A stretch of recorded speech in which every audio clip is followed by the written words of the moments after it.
¿Se oye? Sí. Pues buenos días a todos. Hay personas que hace mucho tiempo que no veía. Todos bienvenidos, los que venís cada domingo, los que venís también en este día. Y hoy tenemos un día especial. Sabéis que hemos estado con esta serie de predicaciones, el diseño de Dios para una iglesia sana, en la carta del apóstol Pablo a Tito.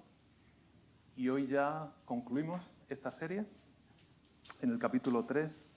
Hoy vamos a ver desde el versículo 12 al 15. Son muy poquitos versículos. Y hoy lo he titulado como instrucciones finales, ¿vale? Como Pablo escribía aquí a Tito, indicándole unas últimas cosas. Y tenemos esta carta y las dos anteriores que tenemos también en nuestra Biblia, a Timoteo, que son las que están llamadas como cartas pastorales, ¿vale? Porque justo ahí el apóstol Pablo les dio a estos jóvenes predicadores consejos prácticos, lo hemos estado viendo desde el capítulo 1, ¿no? Sobre el cuidado pastoral, cómo organizar la iglesia, la comunidad, cómo nombrar ancianos, cómo nombrar líderes y también cómo defender, si acordáis de predicaciones, la sana doctrina, ¿vale? Domingo pasado también vimos cómo empeñarnos en buenas obras. Y hoy vamos a ver 3 puntos. Tito 3, del 12 al 15. Vamos a ver Pablo, los colaboradores, un equipo real. También, justo en estos 4 versículos, vuelve a insistir en que estemos empeñados en buena obra. Y finalmente, una bendición que habla sobre la gracia con todos, la gracia de Dios. Entonces, vayamos a nuestro texto de hoy. Invito a Tito, capítulo 3.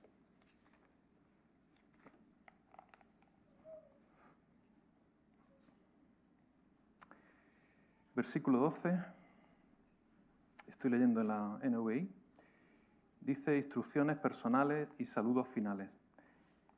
Tan pronto como te haya enviado a Artemas o a Tíquico, haz todo lo posible por ir a Nicópolis a verme, pues he decidido pasar allí el invierno. Le escribía Pablo a Tito. Ayuda en todo lo que puedas al abogado Zenas y a Apolos, de modo que no le falte nada para su viaje. Versículo 14, que aprendan los nuestros a empeñarse en hacer buenas obras, a fin de que atiendan a lo que es realmente necesario y no lleven una vida inútil. Saludos de parte de todos los que me acompañan, saludos a los que nos aman en la fe. Que la gracia sea con todos vosotros. Oramos. Padre, gracias por poder tener tu palabra, Señor, esta mañana. Ten la libertad para poder abrirla y exponerla, Señor. Pido que tú nos ayudes, Señor, con estos últimos versículos en esta carta, Señor, a seguir recibiendo tu consejo, que podamos seguir conociéndote, Señor, y también haciendo o dejándote hacer en nosotros, Señor, estas cosas que te agradan, Señor. Por eso ayúdanos a tener los oídos abiertos, Señor, y el corazón receptivo. Te alabamos en nombre de Jesús. Amén.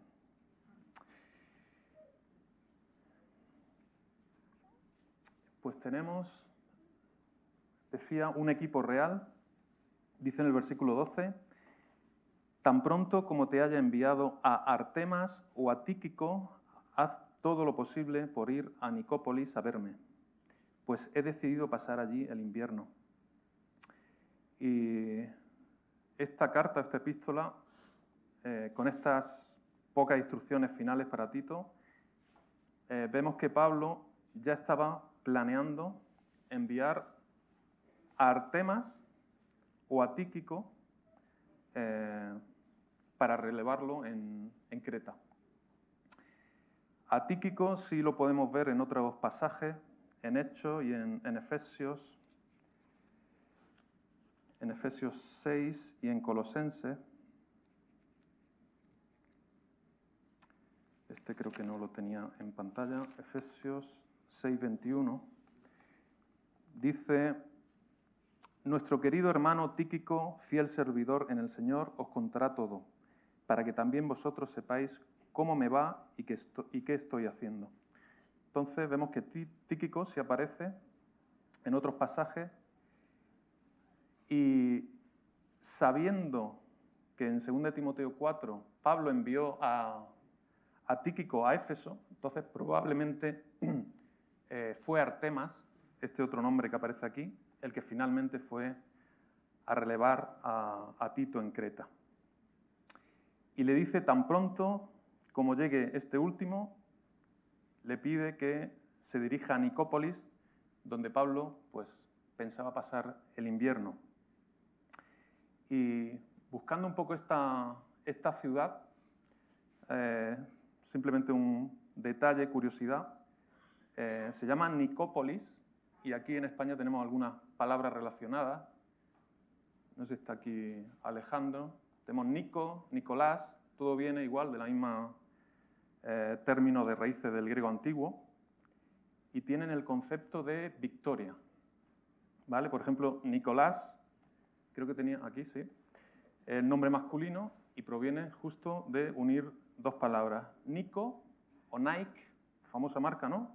Victoria, y Laos, que es pueblo, ¿no? Entonces sería como victorioso sobre el pueblo o conquistador del pueblo, Nicolás.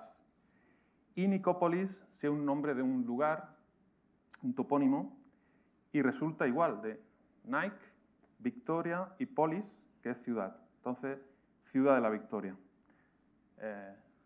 Es un detalle curioso y, de hecho, muchos emperadores, cada vez que tienen una victoria en alguna batalla, iban nombrando ciudades, y al igual que aquí en España, tenemos algunos municipios que se llaman igual, ¿no?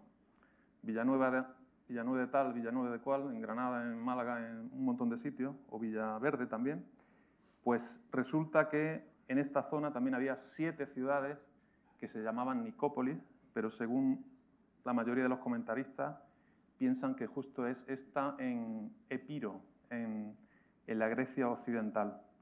Y aquí es donde Pablo le pidió a Tito, en cuanto llegue, suponemos que Artemas, por favor vente a verme a Nicópolis, a pasar el invierno allí. Y pasamos al versículo 13. Dice, ayuda en todo lo que puedas al abogado Zenas y a Apolo, de modo que no le falte nada para su viaje. Parece que Tito iba a tener visitantes. Habla de un tal Zenas, con Z, experto en la ley, y Apolos. Y quizás fueron ellos los que llevaron esta carta de Pablo a Tito. Respecto a Zenas, es curioso porque aquí en la NVI nos dice al abogado Zenas. En la Reina Valera dice al intérprete de la ley. Entonces, en aquellos tiempos justo había intérpretes de la ley 2 clases. Uno de la ley religiosa, los escribas, y por otro lado, los de la ley civil, los abogados. Posiblemente Zenas, no sé si acordáis, en el capítulo 2:9, que decía, Pablo le aconsejaba, evita las necias controversias y genealogías, las discusiones y peleas sobre la ley porque carecen de provecho y sentido. Parece que estaban teniendo mucho debate y discusión en la Iglesia sobre todos estos temas de la ley religiosa, y posiblemente Zenas fue a ayudar a Tito en este sentido para un poco apagar todas esas discusiones infinitas que tenían allí en la Iglesia. No sabemos si también conocía de ley civil, pero seguramente fue para ayudar a Tito en este sentido. Y también nombra a Apolos, que sí está citado en otras cartas del Nuevo Testamento, por ejemplo en Hechos, en 1 Corintios, así que seguro que se trata también de la misma persona, este evangelista y maestro destacado que conocemos, ¿no? Y aquí Pablo le está diciendo a Tito ayuda en todo lo que puedas a estas dos personas, de modo que no les falte de nada para su viaje.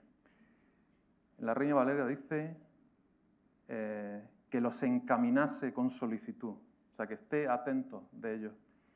Y vemos aquí que tanto se refiere a la hospitalidad de tener con ellos al llegar a Creta, pero también que tengan todo lo necesario para cuando ya se vayan de allí.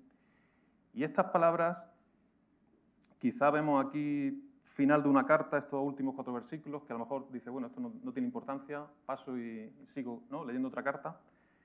Pero realmente, al igual que las ciudades que aparecen, es importante que lo leamos y les prestemos atención porque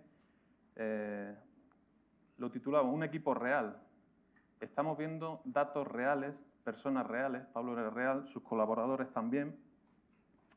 Y, de hecho, es común al final de todas las cartas estos saludos y bendiciones a personas concretas. Entonces, que veamos que estamos viendo algo real, ¿vale? Hemos estado viendo un mapa, ciudades, estamos viendo personas. Y vemos como Pablo dice, de modo que nada les falte. Entonces, fijaos lo útil que pueden ser estos versículos. Incluso ya podríamos empezar a aplicarnos. No sé si tienes alguna posición de liderazgo en tu familia, como padre, madre, tutor, o a lo mejor en tu trabajo, o incluso en la iglesia, o en los estudios.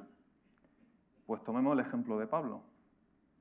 Que se note que somos ejemplo de servicio, que cuidamos de los demás. Aquí está pidiendo, te pido, Tito, que ayudes en todo lo que puedas a estas dos personas, que nada le falte incluso para cuando salgan.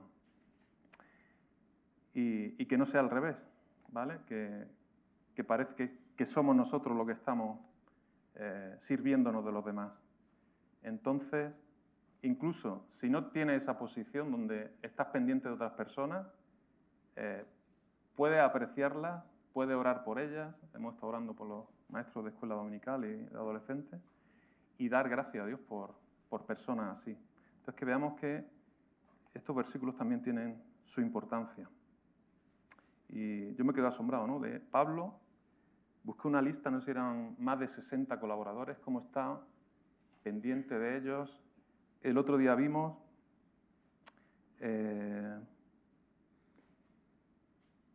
él se incluye cuando dice, antes éramos así. O sea, él no está ahí como un tirano arriba pidiendo que vayan a servirle, a llevarle todo y les daba igual las personas. No, es un líder que vemos cómo está pendiente de su equipo, sus colaboradores, y en definitiva es el Señor, ¿no?, el jefe. En el segundo punto, vamos a pasar al versículo 14. ¿Empeñados en qué? Pues en buena obra. Esto lo vimos con Josué el domingo pasado.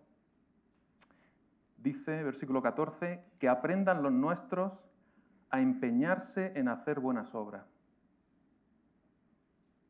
a fin de que atiendan a lo que es realmente necesario.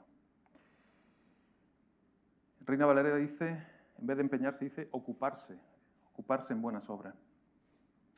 Y ya vimos también la semana pasada, en Efesios 2:8, creo que lo tenemos también, que no somos salvos por obra, ¿vale? No somos salvos por obra, solo podemos ser salvos por la gracia, por la fe, y solo porque Dios, hoy hemos estado cantando de su gracia, es misericordioso, bondadoso, y ha previsto una manera para poder ser declarados justos, porque realmente no lo somos. Y realmente todas las obras que hagamos por nuestras fuerzas siempre van a estar con un toque de egoísmo. Incluso parece que estemos haciendo algo bueno, pero en la Biblia también los llama como trapos de inmundicia. Y solo la perfección de Cristo, que también nos recordó Josué el domingo pasado, la obra perfecta fue la que hizo Cristo en la cruz. Él allí pagó el precio por nuestras malas acciones y podemos ser declarados delante de Dios gracias a ello. Dice en Romanos, tenemos también, dice, andemos como de día, honestamente, no en glotonería y borrachera, no en lujuria y lascivias, no en contiendas y envidia, sino vestido del Señor Jesucristo. Es como una prenda de vestir impecable, sin mancha. Entonces, al ser salvo, el Espíritu Santo viene y se mueve en ese corazón arrepentido, nos dice en Hechos 2. Y así, ese problema de egoísmo, el yo deja de ser el jefe. Ahora Jesús es el jefe, es el Señor, porque todo ha cambiado. Por eso siempre hay una diferencia en vida sin Cristo, antigua, y vida con Cristo, vida en Cristo. Según Mateo 3:8, el cristiano, la persona nacida de nueva, produce frutos dignos de arrepentimiento. Entonces, justo esa salvación que tenemos, el andar en el Espíritu, como dice en Gálatas 5, es así como podemos hacer esas buenas obras que está pidiendo aquí Pablo a Tito, ¿no? Empeñarse en hacer buenas obras. También en Efesios 2:10 dice, porque somos hechura suya, creados en Cristo Jesús para buenas obras, que además las cuales Dios preparó de antemano para que anduviésemos en ellas. Entonces, el objetivo de Dios al salvarnos no era solo que no fuésemos al infierno, sino que también podamos reflejar el carácter y bondad de Cristo, ser cristiano, que la gente nos vea y pueda ver a Cristo, ¿no? Y realmente cuando el Espíritu Santo viene a vivir dentro de nosotros, nos mueve a poder hacer buenas obras, hacer cosas que glorifiquen a Dios, que agradan a Dios, y por eso así podemos tener ese deseo de hacer buenas obras, no por parecer buenas personas, sino por querer agradar a Dios con sinceridad. Y realmente mirad, porque no tiene sentido decir, bien, ya hay alguien salvo y no ha cambiado absolutamente nada. A lo mejor ha experimentado una emoción externa, pero si no hay ningún cambio, su estilo de vida podría no ser una conversión real. Nos dice en Santiago 2 que hay fe muerta, fe sin obras. Estamos viendo que Dios las preparó de antemano.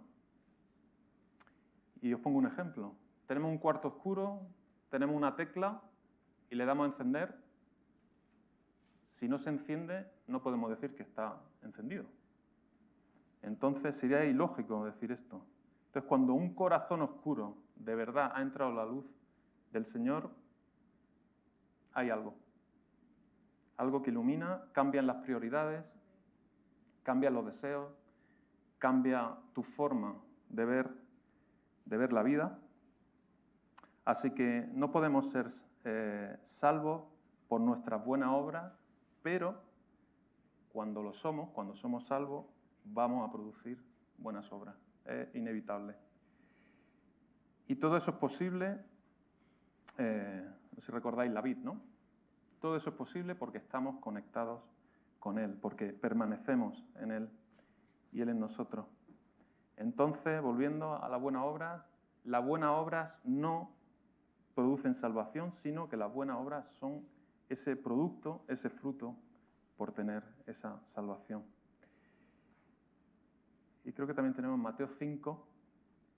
Jesús le dijo a sus seguidores, así alumbre vuestra luz delante de los hombres, para que vean vuestras buenas obras y glorifiquen a vuestro Padre que está en los cielos.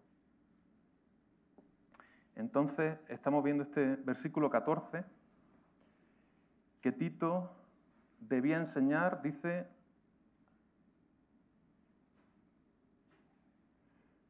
que aprendan los nuestros a los otros cristianos a empeñarse, a ocuparse en buenas obras. En este caso, posiblemente se estaba refiriendo a eso, a hospitalidad, cuidar de estas personas que iban a pasar de viaje, pero también con las personas que había allí en Creta. O sea, que se viese esa buena obra, cuidando de afligidos y ser generosos con los necesitados. En vez de trabajar únicamente para mí, yo, mis deseos, mis necesidades, como he dicho antes, se cambia la perspectiva. O sea, hay que tener una visión distinta, una visión cristiana, de poder compartir tiempo, recursos con los menos privilegiados. Y también Pablo nos dejó un ejemplo en Efesios 4:28, dice: el que robaba, que no robe más, sino que trabaje honradamente con las manos para tener incluso que compartir con los necesitados. Y esto les libraría y nos libraría a nosotros de esa desgracia del egoísmo, de tener una vida, dice aquí al final de 14, no lleven una vida inútil. O sea, que nos libre del egoísmo de tener una vida malgastada, sin fruto. Entonces termina el versículo diciendo: no lleven una vida inútil. Y no sé qué os parece, yo siempre la había leído en Reina Valera, ¿no? Una vida sin fruto, pero me parece súper fuerte estas palabras. No lleven una vida inútil. ¿Estoy llevando una vida inútil?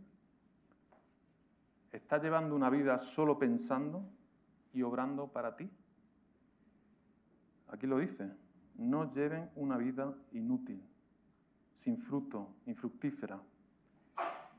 Y Dios quiere producir fruto en nuestras vidas. Como decía antes en Juan 15 con la vid, dice: yo soy la vid, vosotros los pámpanos, el que permanece en mí y yo en él, este lleva mucho fruto. Y Él es el viñador, Jesús es la vid, nosotros los pámpanos, y tenemos que estar conectados, seguir andando en Cristo, en el Espíritu, y realmente de la vid vamos a obtener sustento, vida, ¿no?, para producir ese fruto. Por nosotros, desconectados, va a ser imposible. Entonces, como he dicho antes, las buenas obras son fruto de la salvación. O sea, no puede ser de otra forma. Entonces, ¿cómo evitar una vida inútil? O dicho de otra forma, ¿cómo puedo tener una vida útil? Y no sé si ya empezamos a pensar en éxito, productividad, tener mejores resultados, tener mejores notas, otras cosas así. Y quería ver 5 notas sobre esto. Porque una vida inútil se vuelve inútil cuando gira todo alrededor de uno mismo. Lo que está hablando del egoísmo. Y se habla mucho de baja autoestima, falta de autoestima. Pero hay un problema humano mucho más profundo que lo hemos estado hablando ahora. El egoísmo. O sea, el egocentrismo. Yo. O sea, mi objetivo principal es construir mi yo, mi identidad en eso, en que me reconozcan, en tener más dinero, en incluso parecer bueno, parecer religioso, y realmente esto terminamos vacíos, ¿no? ¿Cuánta gente conocemos que llega a conseguir todas estas cosas y se suicida, ¿no? Porque le falta algo, su alma necesita algo más.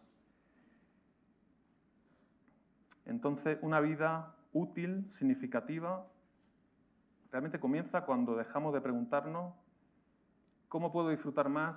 ¿Cómo puedo ganar más enfocándome en mí? Y empezamos a preguntarnos ¿hay algo más? ¿Para qué he sido creado? Y eso sería el punto 2 que he puesto. El propósito principal es conocer más a Dios, amarlo, glorificarlo. Y para esto fue creado el ser humano. Podemos tener la mejor carrera, el mejor trabajo y desperdiciar nuestra vida. Que no sea útil. Y no nos equivoquemos. Puede que tengamos un trabajo ordinario, sencillo, básico para nuestros ojos, pero realmente puede ser muy significativo si lo estamos viviendo y haciendo para el Señor, para servir a los demás. Y tercero estamos muy ocupados, pues el trabajo no es simplemente para ganar dinero, sino para seguir cuidando. El Señor nos ha dejado al cuidado de la creación y evitar una vida inútil, como he dicho antes, no tiene que ser algo espectacular. Ya seas profesor, ama de casa, empresario, médico, albañil, estudiante, lo que sea, podemos vivir su propósito, su voluntad, ahí donde estemos, haciéndolo con amor, con excelencia y sirviendo a los demás. Y este servicio realmente es una señal de una vida útil.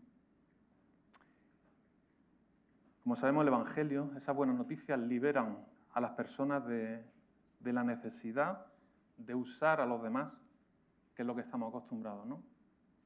Sí, que venga la gente, pero realmente es para mi beneficio.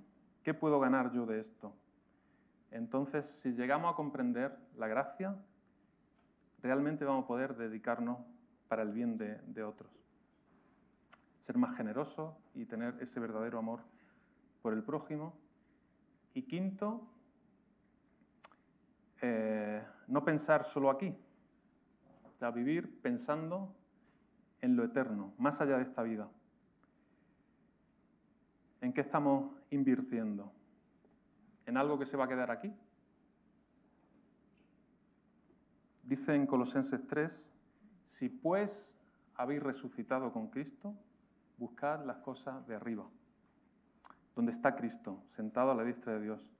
Poned la mira en las cosas de arriba, no en las de la tierra.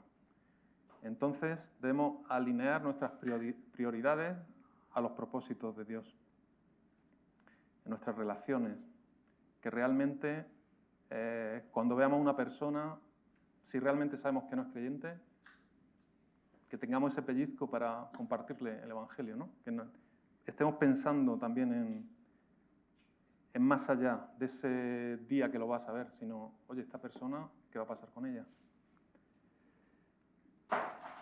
Entonces, una vida útil no es una vida centrada en mí mismo, en mi propia gloria, sino una vida centrada en Dios. Como he dicho antes, independientemente de la ocupación que tengamos a diario. Y no sé si recordáis, en el libro de Eclesiastés tenemos una persona que examinó la vida desde todos los ángulos. O sea, Salomón observó el trabajo, el placer, el poder, la riqueza, la injusticia, la juventud, todo lo que había, él lo quería verlo, quería comprobarlo, y una y otra vez encontró que ninguna de esas cosas podía sostener algo significativo, último para su vida. Entonces, realmente, la vida sin Dios es algo frustrante, ¿no? Sin propósito, temporal, confusa. ¿Por qué pasa esto? Entonces, eso no significa que la vida en sí no tenga valor, claro que lo tiene, pero solo va a tener sentido cuando recibas a Dios, que realmente es el creador de la vida, y vivas para Él. Salomón concluye no con algo abstracto, sino algo firme. Dice, después de haberlo oído todo, se queda con esto. Teme a Dios y guarda sus mandamientos. Sabemos que temer a Dios es reconocer quién es Él, o sea, el único rey, el único juez, y vivir para Él, ¿no? Y veamos que justo esa sabiduría que Él pidió, ¿no? Cuando le dijo, te doy lo que me pidas, pidió sabiduría, pues esa sabiduría le llevó a regresar a esa obediencia reverente. Dice, teme a Dios y guarda sus mandamientos. O sea, al final la llevó a Dios. Y lo que Salomón allí hablaba como sabiduría, sabemos que Jesús lo encarna perfectamente. Jesús vivió completamente en el temor del Señor, no como un esclavo, sino como un hijo amado, y él se deleitaba en cumplir la voluntad de Dios, del Padre. Jesús cumplió la ley y realmente él es el que nos ha conducido a la vida. Salomón solo pudo señalar, ¿no? Teme a Dios, a la palabra, pero Jesús sí nos ha conducido a la vida.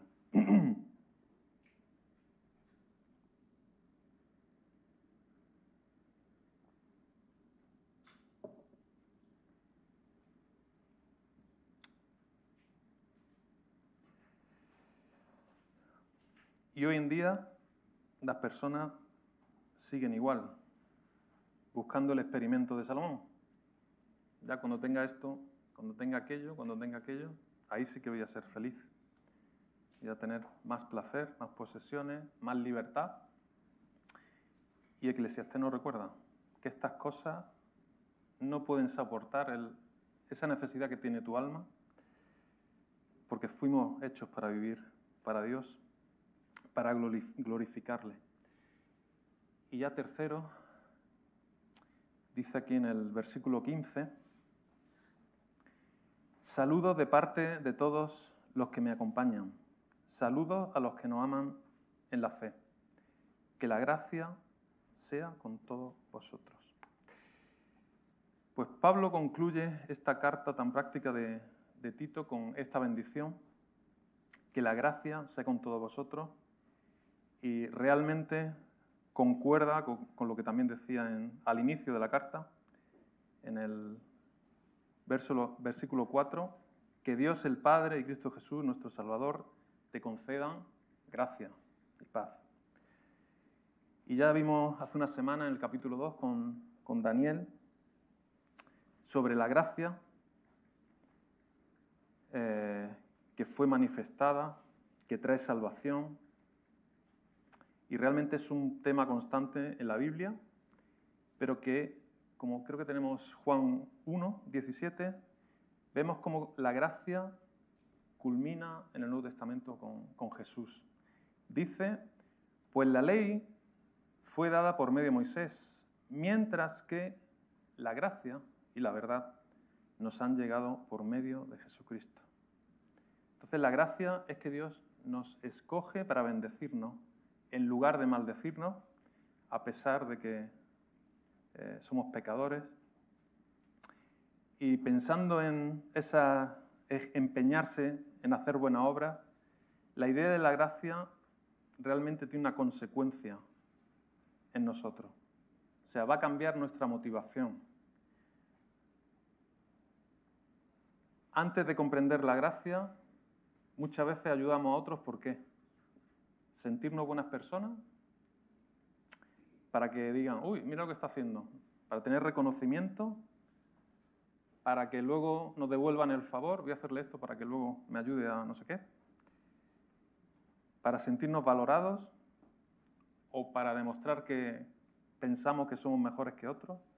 Eso sería antes de comprender esta gracia tan maravillosa.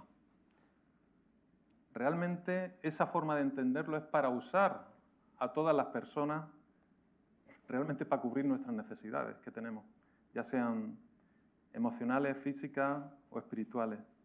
¿Y qué cambia la gracia entonces?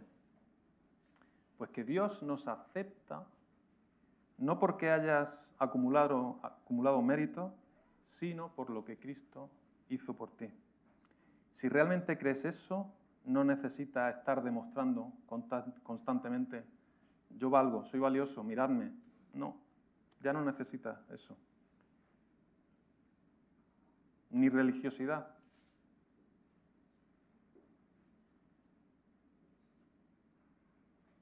Realmente así es como llegas a ser libre. No depende de que las personas te den el valor, sino que sabes que tu identidad está en Dios, está en Cristo.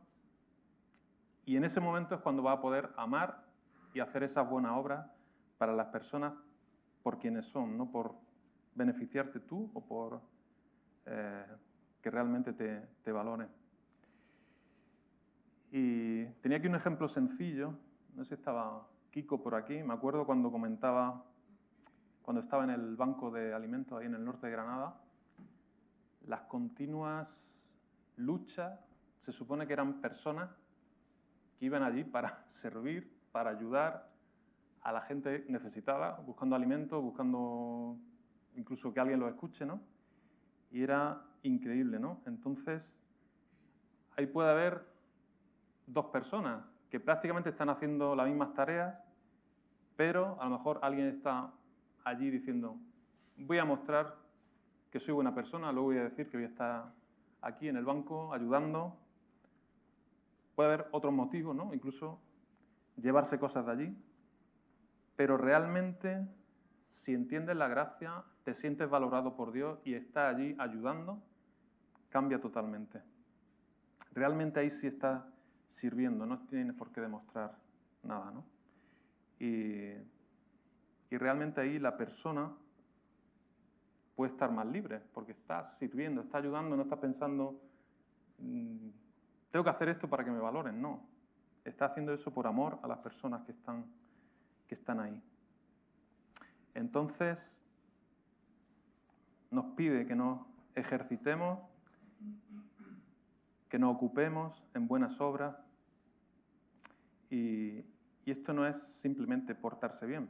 O sea, el cristianismo no es solo ser bueno. Realmente cuando experimenta ese amor inmerecido, esa gracia, vamos a responder con gratitud. Dios, ¿por qué me amas? ¿Por qué me tratas así?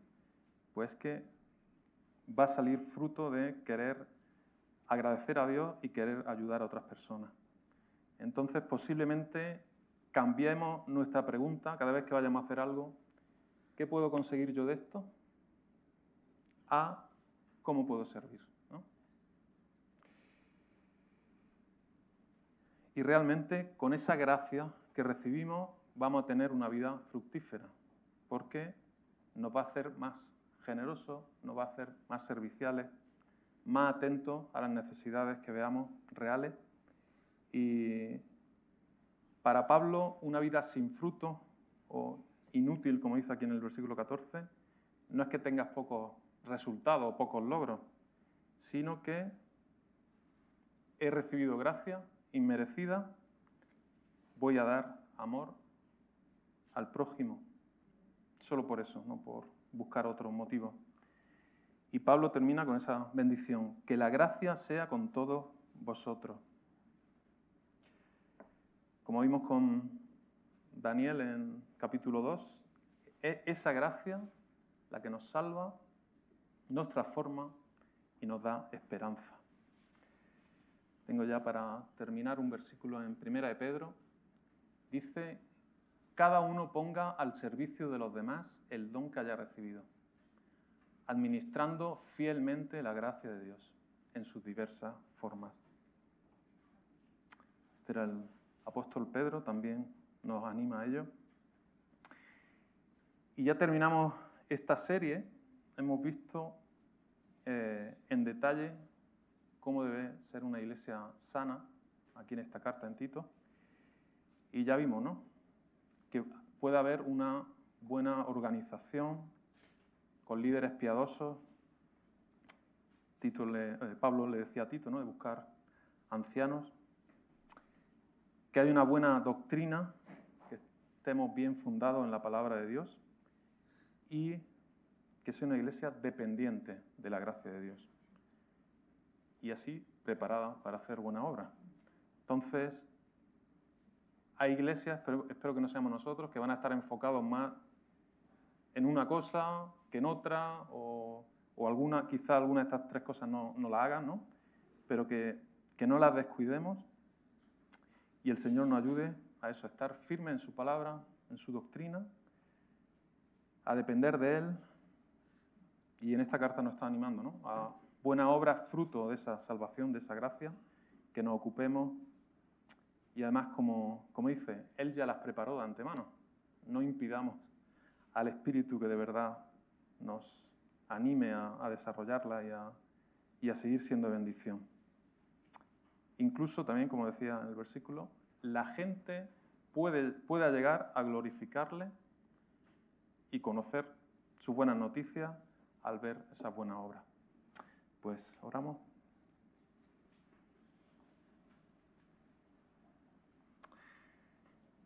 Padre, gracias por tu iglesia, Señor. Sabemos que es una bendición estar los hermanos juntos, en armonía.